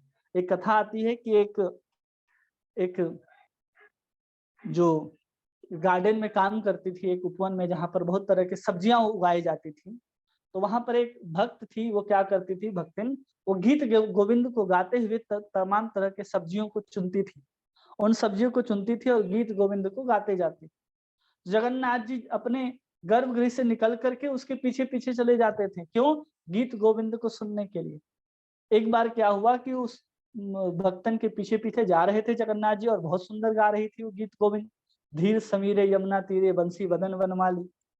और उसी समय पता चलता है कि अब भगवान का जो पट है वो खुलने वाला है, और भगवान जगन्नाथ वहां से दौड़ करके भागना शुरू करते हैं। तो तमाम तरह के कांटे थे, तमाम तरह के कंटक थे, जिससे जगन्नाथ जी की जो पीताम्बरी थी वो लग लग करके बहुत जगह फटती चली गई, चीरती चली गई। और भगवान जगन्नाथ जी वहां बलदेव जी के बगल में जाकर के, सुभद्रा के बगल में जाकर के आराम से बैठ जाते। अब पुजारी देखते हैं कि अरे ये भगवान जी का वस्त्र कैसे फट गया, और दोनों का तो नहीं फटा है, इन दोनों भाई बहन का, कि भगवान का ही क्यों फट गया। तो पता चलता है कि वो जो सब्जी चुनने के लिए जो भक्तन आती है लेकर के, भगवान उनके जगन्नाथ जी उनके पीछे पीछे जाते हैं। जब वहां जाकर के देखा गया तो बैंगन के कांटों में भगवान की पीताम्बरी फंसी मिली। तब पता चलता है कि भक्त जो है वो क्या गाती थी, गीत गोविंद गाती थी। तो भगवान उनके पीछे पीछे जाते थे। तो वैसे हमारे गीत भी होने चाहिए, हमारा भाव होना चाहिए उस गीत से। हमने गीत गोविंद का नाम इसलिए कहा पहले क्योंकि गीत गोविंद भगवान को अतिशय प्रिय है। लेकिन उस गीत गोविंद से पहले जो व्यक्ति गा रहा है उसके भाव को देखना चाहिए। ऐसा नहीं कि भगवान को स्तुति प्रिय है या फिर भगवान को अन्य सभी चीज प्रिय हैं, भगवान को भोजन प्रिय है, ये सब कुछ प्रिय नहीं है। उन सबको देने के पीछे जो आपका भाव होगा ना, वो भाव भगवान को प्रिय है। लेकिन उस भाव को प्राप्त करने के लिए जो भगवान को सबसे सुंदर लिफाफा चाहिए, वो लिफाफा क्या है, वो गीत गोविंद का लिफाफा है। हम जो भगवान को प्रेम प्राप्त करना चाहते हैं, अपने सेवाओं को समर्पण करना चाहते हैं, तो उसमें सबसे श्रेष्ठ क्या है, भगवान कृष्ण का नाम है। इसके माध्यम से हम अपनी भावनाओं को कृष्ण को दे सकते हैं। हम अपने आचार्यों के सेवा के माध्यम से भगवान को अपनी भावनाओं को पहुंचा सकते हैं। तो ये सब क्या है, एक माध्यम है। ये भागवत, ये स्तुतियां, स्तव, ये सब कुछ क्या है, अपने भाव को वहां तक पहुंचाने के लिए एक माध्यम का काम करते हैं। और फिर प्रभुपाद जी कहते हैं जिसके कारण मनुष्यों को न तो तनिक शांति मिल पाती है, न स्वस्थ लाभ हो पाता है। इसके कारण जहाँ पर इंद्र तृप्ति ही केवल एकमात्र उन संस्थाओं का, उन पंथों का एकमात्र उद्देश्य होता है, वहां पर किसी प्रकार की मानसिक शांति उनको नहीं प्राप्त होती और ना ही स्वस्थ लाभ हो पाता है। अब छात्र ब्रह्मचारी वर्ग का पालन नहीं किया जाता और गृहस्थ गृहस्थ आश्रम के विधि विधानों का पालन नहीं करता। दोनों चीज कह रहे हैं कि एक ब्रह्मचारी जो है वो अपने ब्रह्मचारी जीवन में जो कर्तव्य होने चाहिए उसका पालन नहीं करता।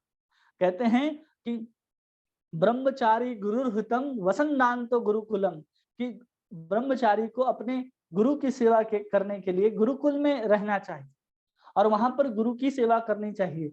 अपने जीवन में ब्रह्मचर्य का पालन करना चाहिए। नित्य सवेरे उठ करके पहले गुरु को उठाना चाहिए, वेद आदि शास्त्रों आदि का अध्ययन करना चाहिए, संध्या आदि करना चाहिए। इन बहुत तरह के नियम होते हैं ब्रह्मचारियों के, जो उसको करना चाहिए। लेकिन आज की शिक्षा पद्धति में तो आपको ब्रह्मचारी रहने ही नहीं दिया जाता। आजकल के 8 साल के बच्चे, 9 साल के बच्चे, उनको देखिए रील्स में देखने के लिए मिलता है कि उनकी हरकतें क्या हैं। उन हरकतों को देख करके तो लगता ही नहीं है कि ये भी ब्रह्मचारी होंगे। कहा जाता है कि 25 साल तक ब्रह्मचारी होना चाहिए और आज के समय में 8, 9, 10, 11, 12, 13 वर्ष में तो उनकी ब्रह्मचारी का हालत मत पूछिए कितना बुरा हो जाता है। 18 वर्ष आते आते तो वो इतने पतले दुबले ऐसे दिखाई देने लग जाते हैं कि लगता है कि इनको कुछ गंभीर बीमारी से पीड़ित हैं। ऐसी स्थिति आ गई है। क्यों? क्योंकि हमारे जो शिक्षण संस्थान हैं वो भी इंद्र तृप्ति की ही ओर अग्रसित करते हैं लोगों को और हम वहां पर भेज करके चाहते हैं कि हमारे बच्चे ब्रह्मचर्य का पालन करें। संभव नहीं है। फिर कहते हैं गृहस्थ मनुष्य गृहस्थ आश्रम के विधि विधान का पालन करें। गृहस्थ आश्रम का जो नियम है ना वो अत्यंत कठिन है। बाकी सब आश्रमों में क्या है कि केवल और केवल ब्रह्मचारी है तो गुरु की सेवा करो, वानप्रस्थ है तो अध्ययन करो और भगवान का नाम लो, और सन्यासी है तो केवल भगवान का ही नाम लो। उसके अलावा उनका कोई कर्तव्य नहीं बनता, कोई कर्तव्य नहीं है, केवल भगवान का नाम और भगवान का कीर्तन और प्रचार। लेकिन जो गृहस्थ होते हैं उनको क्या है, अपने जिम्मेदारियों को निभाना है। उसमें अपने बच्चों का लालन पालन है, अपने परिवारों का लालन पालन है, अतिथि सत्कार करना है, दान देना है, साधु संतों की सेवा भी करनी है और गृहस्थ आश्रम में जो यज्ञ कहे गए हैं उन यज्ञों को पूरा करना है। जो अलग अलग संस्कार हैं उन संस्कारों को भी पूरा करना है। तो इन सबको कौन करता है आज के समय में? अगर आतिथ्य सत्कार को देखा जाए तो थोड़ा बहुत बचा है। यज्ञ तो बिल्कुल ही समाप्त हो गया है गृहस्थ जीवन में।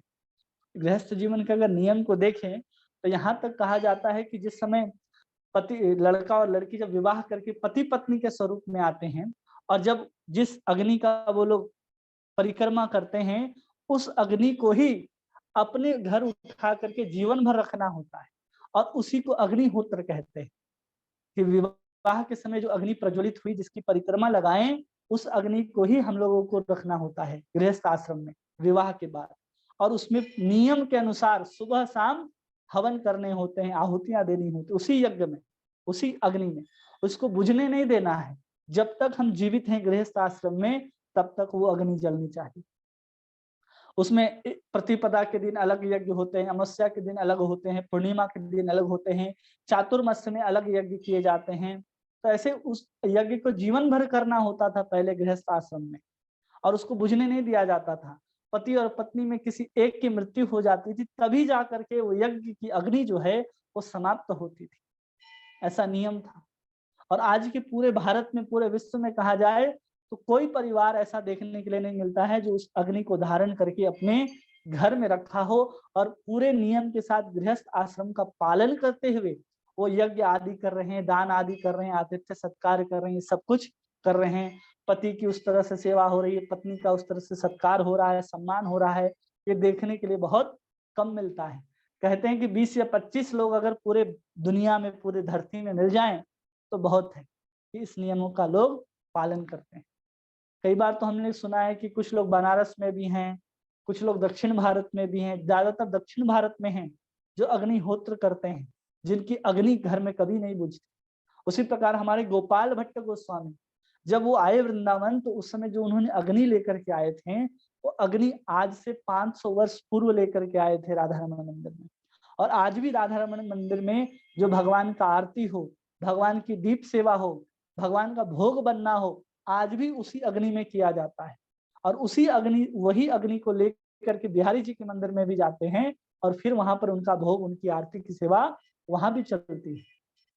तो हमारे परंपरा में भी है कि उन्होंने अग्नि को उतने वर्ष से बचा करके रखा है। आप कभी भी जाएंगे राधा रमन मंदिर तो उसके जब रसोई में अगर आपको जाने का अवसर मिले तो आप वहां देख सकते हैं कि वही दिव्य अग्नि आज से 500 वर्ष पूर्व से जल रही है।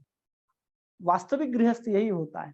और आज के समय में अगर हम गृहस्थ जीवन की बात करें तो अगर पति पत्नी अपने बच्चों के सहित भजन करने लग जाएं भगवान का, सुबह 4:30 बजे उठें और आराम से मंगल आरती करें, भागवत आदि का अध्ययन करें, कहीं घूमने जाना हो तीर्थ आदि में तो साथ जाएं, अपने कर्तव्यों को ठीक से निभाएं, जो उनके जीवन में आए हैं उसका कुछ हिस्सा वो साधु और संतों की सेवा में लगाएं, तो यही गृहस्थ जीवन आज के समय में आदर्श माना जाएगा।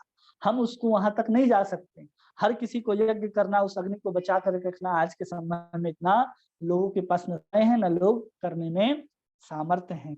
और फिर कह रहे हैं फलस्वरूप तथाकथित वानप्रस्थ और सन्यासी जो गृहस्थ आश्रमों से आ जाते हैं अपने कठोर पथ से आसानी से विचलित हो जाते हैं।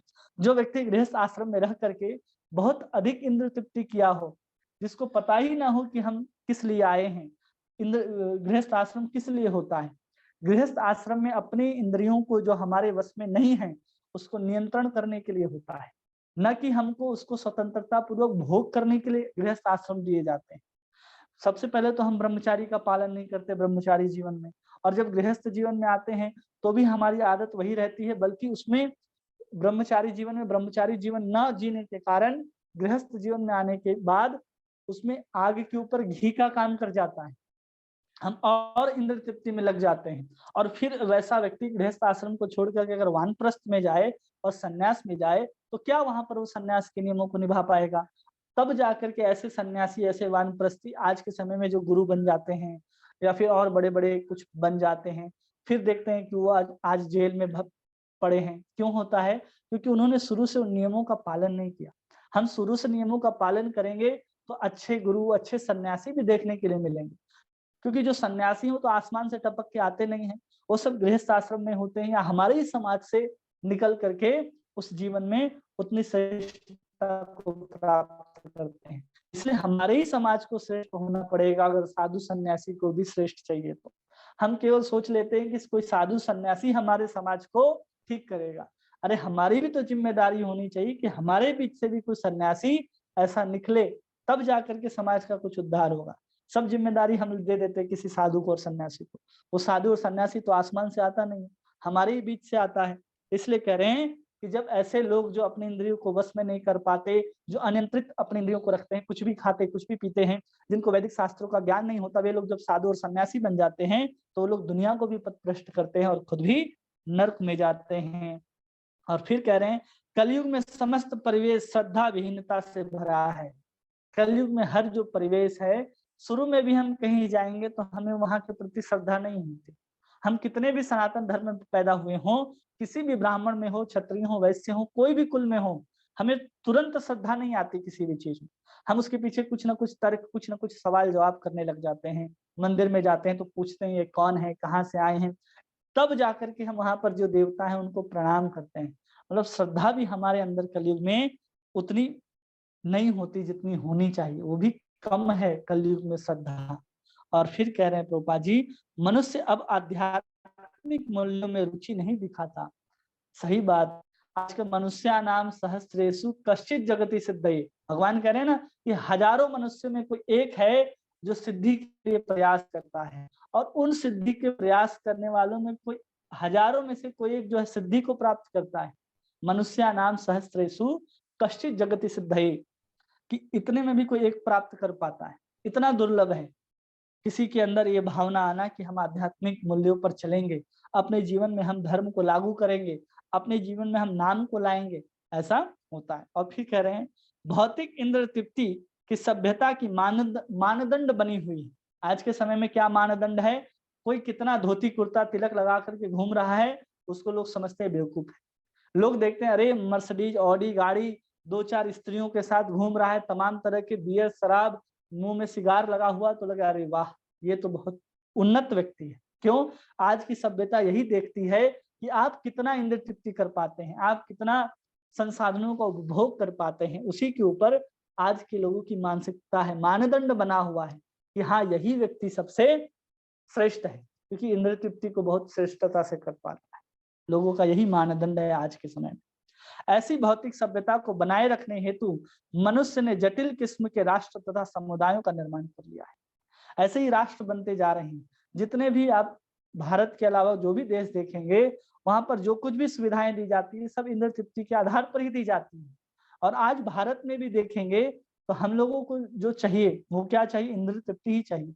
कोई भी सरकार आकर के ये नहीं कहता कि आपको भगवान का भजन करना चाहिए। भागवत में कथा आती है राजा पृथु की, और राजा पृथु स्वयं उपदेश देते हैं अपनी जनता को कि आप लोगों को भगवान का नाम लेना है, नाम के अलावा और कुछ नहीं करना है। नियम बना दिया था कि प्रत्येक व्यक्ति को एकादशी करना ही करना है। अब यहाँ पर देखिए, हम लोग कहते हैं धर्म निरपेक्ष राज्य है हमारा, हम किसी धर्म को नहीं मानते, ऐसा तो हम लोगों ने बना करके रखा अपने राष्ट्र को, जबकि धर्म सापेक्ष होना चाहिए, क्योंकि भारत में जितने विभिन्न प्रकार के पंथ हैं, धर्म को मानने वाले लोग हैं, अन्य किसी जगह नहीं है। और हमारा राष्ट्र कहता है कि हम धर्म निरपेक्ष हैं।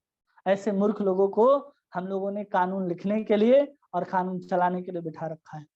और फिर कहते हैं विभिन्न गुटों ने निरंतर प्रत्यक्ष तथा शीत युद्ध की आशंका बनी रहती है। हमेशा क्या होता है, युद्ध की संभावना बनी रहती है। कभी आपस में लड़ते हैं, कभी दूसरे देशों के साथ लड़ते रहते हैं, अपने सीमाओं को बढ़ाने के लिए, अपनी इंद्र तृप्ति की सुविधाओं को जुटाने के लिए। आज के मानव समाज के विकृत मानदंडों के कारण आध्यात्मिक स्तर से को उठा पाना अत्यंत कठिन है। आज का जो हमारी मानसिकता हो गई है कि हमें सिर्फ इंद्रिय भोग चाहिए। कई लोग भी गुरुकुल में जब पढ़ते हैं, आते हैं बच्चे, तो उनके माँ बाप आज भी फोन करके क्या बोलते हैं कि तुम गुरुकुल में पढ़ रहे हो तो वहां से निकल के तुम्हें अच्छी नौकरी लगी। बोले दुर्गति कि गुरुकुल में आपका बच्चा पढ़ रहा है, गुरुकुल में जो शिक्षाएं दी जा रही हैं तो उसको कहीं नौकर बनाने के लिए नहीं दी जा रही, बल्कि उसको इतना श्रेष्ठ लीडर बनाने के लिए दी जाती हैं ताकि वो सैकड़ों लोगों को, हजारों लोगों को कृष्ण भावना भावित में गाइड कर सके, ना कि उसको नौकर बनाने के लिए। ऐसी तो मानसिकता है। जब माँ बाप गुरुकुल में भेज देते हैं बच्चों को, उसके बाद भी ऐसी स्थिति है। क्यों? क्योंकि चारों तरफ समाज में, परिवेश में वही उनको भी सुनने के लिए मिल रहा है कि लोग कहते हैं कि हमारा बच्चा तो इंग्लैंड में नौकरी करता है, हमारा बेटा तो यूएस में नौकरी करता है, हमारा बेटी तो ऑस्ट्रेलिया में शिफ्ट हो गई है। अब लोग यही सुनते हैं। लोग भारत को छोड़ छोड़ के जा रहे हैं और लोग कहते हैं कि हम विकास कर रहे हैं। भारत को छोड़ करके जाएंगे तो भारत की संस्कृति, भारत की जो आध्यात्मिकता है उसको हम लोगों को दे भी नहीं पाएंगे। इसलिए भगवान कहने भारत भूमि पे जन्म हुई ले जार, जन्म सार्थक करो करी परोपकार। कि भारत भूमि में जन्म हुआ है हमारा, तो अपने जीवन को भी सार्थक करना है और दूसरे के जीवन को भी सार्थक करना है। और फिर कह रहे हैं नैमिषारण्य के ऋषि मुनि पतित आत्माओं को मुक्त करने हेतु उत्सुक हैं। जो नैमिषारण्य के जो ऋषि मुनि हैं वो सब सूत गोस्वामी से दिव्य प्रश्नों को इसलिए पूछने जा रहे हैं क्योंकि जितने भी पतित आत्माएं हैं उन सबको उद्धार करना चाहते हैं। जब उन पतित आत्माओं के अंदर भागवत के लीलाओं का शब्द गूंजेगा उनके कान के अंदर जा करके, तब जा करके उनके हृदय के अंदर जितने प्रकार की काम की, कुंठा की, इंद्र तृप्ति की जो छोटे छोटे जो मकान बने हुए सब ढह जाएंगे। क्यों? क्योंकि भागवत की जो पुकार गूंज जो हृदय के अंदर पहुंचेगी। अतएव श्रील सूत गोस्वामी से उपचार पूछ रहे हैं कि बताइए कि उपचार क्या है। आपने सबसे श्रेष्ठ जो अपने मति से परम कल्याण का जो साधन है वो क्या निश्चित करके रखा है वो बताइए। क्यों पूछ रहे हैं? क्योंकि मनुष्य जो है कलयुग में उन 5 दोषों से पीड़ित है। एक तो अल्प आयु है, दूसरा वो आलसी है, तीसरा उसके पास बुद्धि कम है, फिर मंद भाग्य, उसके पास जो भाग्य है वो अत्यंत ही कम है और हमेशा विचलित रहता है। तो हम लोगों ने देखा सुमंद मति और मंद भाग्य, उसकी भाग्य भी अति कम है। हम लोग हर चीज को पाने के लिए बहुत प्रयास करना पड़ता है। पहले बहुत तरह के राजा हुआ करते थे, बहुत तरह के, आज के समय से राजा जो है पहले ज्यादा हुआ करते थे। भले राज्य छोटे छोटे हुआ करते थे, लेकिन छोटे छोटे देखेंगे राजा 1-1, 5-5 गांव के, 10-10 गांव के राजा हुआ करते थे। उनके पास भाग्य उतना ज्यादा हुआ करता था कि तुरंत भगवान की सेवा में पहुंच सकते थे। आज के समय में क्या है दुनिया में कि लोग इतना कृष्ण भावना का प्रचार है, तमाम मंदिरें प्रभुपाद जी ने खोल रखे हैं, हर जगह प्रभुपाद जी की पुस्तकों का वितरण हो रहा है, फिर भी हम इतने हमारा भाग्य इतना कम है कि हम चाह करके भी भगवान कृष्ण का नाम नहीं ले पा रहे। और भक्त हरे कृष्ण का महामंत्र सुना रहे हैं आपको सड़कों पर, भगवत गीता आदि ग्रंथों को बांट रहे हैं कि आपका भाग्य उदित हो जाए। प्रभुपाद जी कहते हैं एक बार मेरी पुस्तकों को जो पढ़ लेगा वो निश्चित रूप से कृष्ण भावना भावित बन जाएगा। जो एक बार गीता को देख लेगा, स्पर्श कर जाएगा, उसकी सुकृति जागृत हो जाएगी, उसका जो सुमंद मतयो मंद भाग्य जो है मंद नहीं रह जाएगा, वो फिर तीव्र गति से उसका भाग्य जागृत होगा और हमारे मंदिरों में आकर के कीर्तन को करता रहेगा। और कहते हैं उपाद्रुतः, वो विचलित रहता है, विचलित भी नहीं रहेगा। जब वो गीता और भागवत साधु संग और भगवान का नामों का आश्रय ले लेगा तो कभी विचलित नहीं होगा। तो ये 5 दोष हैं कलयुग के जीवों में, जिसका एकमात्र उपाय है इसको दूर करने का। चैतन्य महाप्रभु के आश्रय में हम भगवान श्री कृष्ण का नाम लें और उस नाम के माध्यम से इस कलयुग के इस दोषों से बचें। कहते ना, कली दोष निधि राजन अस्ति एको महान गुण, कीर्तना देवस्य कीर्तना ब्रजेन, क्या है, कलो दोष निधि राजन अस्ति एको महान गुण, कीर्तना देव कृष्णस्य कृष्ण वानेरा। तो वही कहते हैं कि कलयुग जो है दोष का खजाना है, लेकिन कृष्ण का कीर्तन ही एकमात्र यहाँ पर महान गुण है, जिसके कारण हम भगवान कृष्ण को प्राप्त कर सकते हैं। किन्हीं का कोई प्रश्न है, पूछना चाहते हैं? किन्हीं का कोई टीका टिप्पणी, जो बात हमने बताई हो जो आपको न समझ में आई हो तो प्रश्न पूछ सकते हैं। कोई प्रभु जी, कोई माता जी? हरे कृष्ण प्रभु जी, दंडवत प्रणाम। प्रभु जी बहुत अच्छा क्लास था, और जो जो आप उदाहरण दिए हैं, जानवर के साथ तुलना किए हैं, वो सब बहुत अच्छा से समझ में आया है। और जैसे प्रभु जी आप विदेशी का एक उदाहरण दिए ना, जैसे भगवान को पहचाने वो कैसे, वो भी बहुत अच्छा था। तो मेरा एक प्रश्न था प्रभु जी, जैसे सारे शास्त्र लिखे हैं वेद व्यास जी ने, तो वहां पे क्या होता है, मतलब वो गुण के हिसाब से लिखे हुए हैं ना शास्त्र? हाँ, गुण के हिसाब से लिखे हुए। अगर कोई व्यक्ति मतलब शिव पुराण, मतलब जो तमोगुणी रजोगुणी वो सब शास्त्र पढ़ रहे हैं, उन्हीं में पूजा कर रहे हैं, तो वो भगवान को कैसे जान पाएंगे? भगवान कृष्ण ही भगवान है वो बात। भगवान भगवत गीता में कहते हैं ना, बहुनाम जन्माना मनते ज्ञान माम प्रपद्यते, कि बहुत जन्मों के बाद, जब वो बहुत जन्मों तक माँ दुर्गा की उपासना करेंगे, बहुत जन्मों तक शंकर की उपासना करेंगे, तो उनकी कृपा के माध्यम से ही वो समझ पाएंगे कि कृष्ण ही भगवान है। कहते हैं कि कोई अगर 10,000 साल तक, 10,000 जन्मों तक अगर माँ दुर्गा की उपासना करता है, 100 जन्मों तक अगर कोई शंकर भगवान उपासना करता है, और 10 जन्मों तक कोई विष्णु की उपासना करता है, तब जाकर के किसी जन्म में समझ पाता है कि कृष्ण ही भगवान है। ऐसा एक आचार्य बता रहे थे किसी प्रवचन में, तो हमने उनके मुख से ये सुना था। और उन्होंने कहा था कि पद्म पुराण में उल्लेख है, लेकिन हमें पद्म पुराण में मिला नहीं कि इतने इतने जन्म के बाद होता है।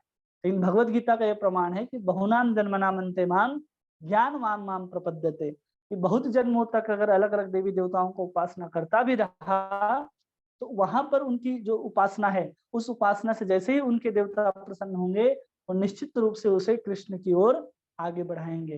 जैसे कोई भी भगवान शंकर के पूजा करता है निस्वार्थ भाव से, प्रेम से, तो भगवान शंकर राम और कृष्ण की भक्ति ही उनको प्रदान करते हैं। तो वैसे उनको पता चल जाएगा, क्योंकि तुरंत वो सतोगुण तमोगुण से वो रजोगुण और सत्वगुण में तो आएगा नहीं ना जी। तो मतलब वो शास्त्र पुराण में भगवान का उल्लेख नहीं है क्या? मतलब अगर कोई शास्त्र पुराण में भगवान का उल्लेख है। 18 पुराण है ना, उन 18 पुराण में कोई भी पुराण उठाएंगे, उस पुराण में भगवान कृष्ण का, भगवान राम की लीलाओं का उल्लेख मिलता है। और सब में मिलता है कि भगवान कौन है। चाहे आप देवी भागवत उठाए, चाहे शिव पुराण उठाएं, कोई भी पुराण उठाएंगे, वहां आपको पता चलेगा कि भगवान कौन है। बस उसको देखने की दृष्टि होनी चाहिए। वो अगर कोई अच्छा से समझाएंगे तो जाके उनको समझ में हाँ, वो समझ पाएंगे कि हाँ भगवान कौन है। जैसे जितने भी पुराण है ना, चाहे शिव पुराण हो, देवी पुराण हो, नारद पुराण हो, ब्रह्म पुराण हो, उन सब पुराणों में जिसको जिस देवता के प्रति जो इच्छा है, जैसे कोई भगवान शंकर को ही सब कुछ मानता है, तो उन पुराणों में वर्णन उसी अनुसार किया जाता है कि उसको लगे कि भगवान शंकर ही सब कुछ है, ताकि उसकी श्रद्धा जो है जी वहां पर बनी रहे। उस अनुसार वेद व्यास जी ने उन पुराणों को लिखा है, ताकि उस स्वभाव का व्यक्ति जी पूजा उपासना कर सके और उसको कोई विचलित ना हो, इसलिए लिखे गए। हाँ जी, देखा है जैसे जो भी लोग शंकर जी को पूजा करते हैं उनको भगवान के बारे में बोले तो हमारे लिए तो शंकर जी ही सब कुछ है। हाँ, वो वैसे कोई ही दिक्कत बोलते नहीं है। हैं। वो जब भगवान हाँ शंकर की उपासना हाँ करेंगे, फिर धीरे धीरे जब पता चलेगा कि भगवान शंकर और कृष्ण अभिन्न होते हुए भी कृष्ण के पास जो आनंद है, कृष्ण के पास जो माधुरी है, वो अन्य किसी अवतार और अन्य किसी हाँ स्वरूप में नहीं है। तो जैसे उनके प्रति जागृति होगी उनके अंदर के लोभ की हमें ये चाहिए, तो वहां चले जाएंगे। अब चैतन्य जी महाप्रभु के अवतार में जी देखेंगे मुरारी गुप्त, जो हनुमान जी के अवतार हैं। अब वो हनुमान जी के अवतार हैं और उनको चैतन्य महाप्रभु कहते थे कि राम की उपासना छोड़ करके तुम मेरे पास आ जाओ, राम की उपासना छोड़ करके मेरे पास आ जाओ, राम से ज्यादा आनंद कृष्ण में है। लेकिन वहां पर मुरारी गुप्त ने कभी नहीं छोड़ा राम की उपासना, और चैतन्य महाप्रभु बहुत प्रसन्न हुए जी उनके ऊपर कि जो जिनका इष्ट है उनकी वो सेवा करता रहे, क्योंकि राम और कृष्ण में अंतर कर रहे नहीं है, हैं भले रस जी की दृष्टि से अलग है वैसे। जी जी प्रभु जी। और ये लोह योग क्या है प्रभु जी जो इस श्लोक में है? क्या है? मतलब कलियोग को ही लोह योग बोले है ना? लोक योग? लोक योग नहीं प्रभु जी, लोह लोह लिखा है, लोहा लोहा योग, ऐसा ही क्या? लोह युग, हाँ। हाँ 4 युग होते हैं ना, तो सतयुग को जैसे कि हम लोग स्वर्ण युग बोलते हैं, फिर कलयुग त्रेता को हम लोग चांदी का युग बोलते हैं, फिर द्वापर को ताम्र युग कहा जाता है, और फिर वैसे ही कलयुग को लोह युग कहा जाता है, इसलिए इसको लोह युग कहा गया। अच्छा अच्छा। और प्रभु जी आपने जैसे गीत गोविंद के बात बोले ना, तो हाँ, अभी जैसे जो भी वैष्णव भजन है, अभी हम वैष्णव भजन ही गाते हैं, तो मेरे दिमाग में वही पहले आया, और आप बोले कि राधा कृष्ण प्राण मोरा, और मैं बीच बीच में उसको गाती रहती हूँ, तो मैं अभी मेरे माइंड में स्ट्राइक किया कि वो गाना है या नहीं गाना है, अभी गीत गाना है। गोविंद कोई भी सीखना वैष्णव पड़ेगा। भजन है, हाँ जितने भी वैष्णव भजन है उन सबको हमें गाना है, लेकिन ये बात को जी ध्यान रखना है कि उसमें जो भाव है, जो आचार्य का, उस भाव के जी अनुसार हमको गाना है, जो शिक्षाएं हैं उस आधार पर। ये नहीं कि ये हमें अच्छा लग रहा है तो हम इसको गा लें, ऐसा नहीं होना जी चाहिए। जी प्रभुपाद जी ने बहुत सारे भजन जो हैं लिख करके दिए हैं। एक बुक आती है प्रभुपाद जी की, उसमें जो प्रभुपाद जी के जो सुंदर सुंदर जो गीत थे, उन्होंने उनको लिख करके दिया है। उसी भजन को हम लोगों को गाना चाहिए, जो आचार्यों ने लिखा है उसको गाने में, लेकिन यही भजन हम गाएंगे ये पसंद है। जी जी प्रभु जी। मेरे हिसाब वही से पूछ सब रही भजन थी। गाने चाहिए। जी प्रभु जी, धन्यवाद प्रभु जी, हरे कृष्ण। हरे कृष्णा। और कोई माता जी, प्रभु जी, जिनको कोई प्रश्न हो जो पूछना चाहते हैं? कोई प्रभु जी, कोई माता जी? नहीं है? ठीक। हरे कृष्णा कृष्णा कृष्णा हरे हरे, हरे राम राम राम हरे हरे। वांछा हरे कल्प। कृष्णा दंड। दंडवत प्रणाम, बोलिए। हरे कृष्णा, डिस्टर्ब में किया बीच में प्रभु। हाँ बोलिए। मैं क्वेश्चन तो था प्रभु, लेकिन माता जी को जो क्वेश्चन पूछती है उसी से सारा सॉल्व हम लोग हो जाता है। माता जी को बहुत बहुत धन्यवाद, जो वो क्वेश्चन पूछती है, वो मथन करती है, इसलिए क्वेश्चन पूछती है, और वो क्वेश्चन के माध्यम से हम लोग को बहुत कुछ मैंने समझने को आ जाता है। इसलिए मैं माता जी को भी दंडवत प्रणाम करता हूँ, जो अच्छे भाव में वो उन्होंने क्वेश्चन पूछते हैं और सभी भक्त को क्वेश्चन के द्वारा समझ में आ जाता है। हरि बोल। हरि बोल। तो ऐसे ही सबको प्रश्न पूछना चाहिए, केवल माता जी अकेले प्रश्न पूछेंगी, सबको मौका मिलना चाहिए ना। तो हर लोग जिसके अंदर भी जो कोई जिज्ञासा हो तो पूछिए, और जहां तक हमें पता होगा उस प्रश्न का समाधान अगर हमें पता होगा तो हम उसको प्रयास करेंगे समाधान करने का, नहीं तो हम किसी से पूछ करके, बड़े वैष्णव आचार्य से पूछ करके उसका समाधान करने का प्रयास करेंगे। इसलिए प्रश्न को पूछिए, प्रश्न आपके हृदय में दबा रह जाएगा तो हमेशा हरे कृष्ण महामंत्र जब जपने भी बैठोगे तो यही प्रश्न आएगा आपके अंदर। और जब व्यक्ति कहते हैं कि अच्छे से महामंत्र को जपने शुरू कर देता है तो बहुत सारे प्रश्नों का उत्तर अपने आप मिलते चला जाता है उसको। कई बार हमारे साथ भी होता था कि बहुत सारे प्रश्न होते थे, लेकिन जब कुछ समय के बाद महामंत्र जपते थे या कहीं जाते थे, किसी के क्लास में बैठते थे, तो वो जो कहते थे उनके बोलने से ही हमारे जो प्रश्न थे उसके समाधान हो जाया करते थे कि अरे हाँ यही प्रश्न था मेरे अंदर जो किसी सत्संग में किसी साधु के द्वारा या फिर भागवतम क्लास में बैठ करके उन सबका समाधान हुआ है। वैसे ही होता है। इसलिए सबको मैं क्या तो करना सुनता है, हूँ प्रभु, बहुत बहुत से सुनता तो हूँ, लेकिन स्मृति नहीं हो पाता, वो ध्यान में रहता नहीं है। इधर से सुनता हूँ, इधर से निकल जाता है। लेकिन हाँ वो तो है। लेकिन वो जब भी कोई कहा क्वेश्चन ना हम करता लोगों ने कि है। आजकल के कलयुग के जीवों की जो मति है वो कम हो गई, बहुत कम चीजें याद रहती हैं।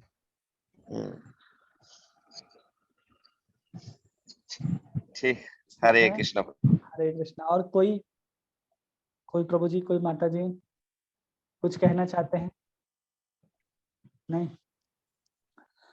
वाञ्छाकल्पतरुभ्यश्च कृपा सिन्धुवहेव च पतितानां पावनेभ्यो वैष्णवेभ्यो नमो नमः। अनंत कोटि वैष्णव वृंद की जय। नामाचार्य श्रील हरिदास ठाकुर की जय। हरे कृष्ण महामंत्र की जय। श्रीमद् भागवत महापुराण की जय। श्रील प्रभुपाद की जय। हरे कृष्णा। आप सभी का बहुत बहुत धन्यवाद। हरे कृष्ण प्रभु जी, हरे धन्यवाद। कृष्णा। हरे कृष्ण प्रभु जी। हरे कृष्णा। हरे कृष्णा, दंडवत हरे प्रणाम, हरि कृष्णा, बोल। धन्यवाद प्रणाम प्रभु जी। दंडवत हरे प्रणाम। कृष्णा प्रभु जी, दंडवत प्रणाम। हरे जी, कृष्णा। दंडवत प्रणाम। हरे कृष्णा हरे कृष्णा